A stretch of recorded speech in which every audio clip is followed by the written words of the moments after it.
Hi అండి, అందరికీ నమస్తే. ఈరోజు మా ఇంట్లో రోటీ అంటే మల్టీగ్రెయిన్ పిండితోటి రోటీ అండి.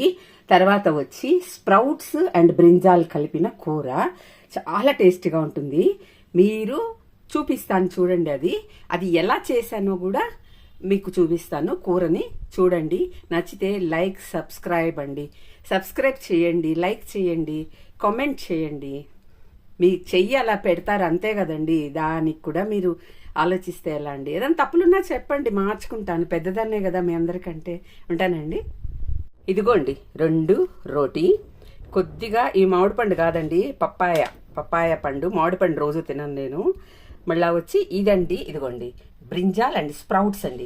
స్ప్రౌట్స్ పచ్చిగా తింటే గ్యాస్ ఫామ్ అవుతుందని కొంతమంది అభిప్రాయము. నాకైతే అలాంటిది ఏం లేదండి, నేను పచ్చివి కూడా తింటాను. కానీ స్ప్రౌట్స్ కూర కూడా చాలా బాగుంటుంది. అది ఎలా చేశానో చూడండి. ఇదిగోండి, ఈ కూరకి నేను ఒక 5 వంకాయలు తీసుకున్నాను. ఒక 2 మనుషులు తినొచ్చండి ఇది. ఇదిగోండి 3 టమోటాలతో పల్ప్ తీసి పెట్టుకున్నాను. ఒక 2 3 పచ్చిమిరపకాయలు, 2 ఎర్రగడ్డలు కట్ చేసుకున్నాను. ఒక చిన్న స్పూను అల్లం వెల్లుల్లి పేస్ట్ అండి. ఇదిగోండి ఇవి స్ప్రౌట్స్, మీకు తెలుసు కదా, అలసందలు అండ్ పెసలతో చేసిన స్ప్రౌట్స్. వీటితో ఇప్పుడు మనం కూర చేద్దాం అండి. కుక్కర్లో 2 స్పూన్లు ఆయిల్ వేసుకున్నాను. ఫస్ట్ ఎర్రగడ్డలు, పచ్చిమిరపకాయలు వేసి బాగా వాడనివ్వాలండి.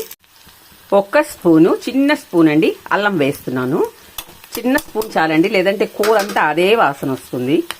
అల్లం బాగా వాడిపోయిందండి, మంచి వాసన వస్తుంది. ఇప్పుడు స్ప్రౌట్స్ వేద్దామండి. స్ప్రౌట్స్ వేసి 2 నిమిషాలు 2 సెకండ్లు అలా కలబెట్టండి అంతే. తర్వాత వంకాయలు కూడా వేసేస్తానండి. నేను 5 వంకాయలు తీసుకున్నాను.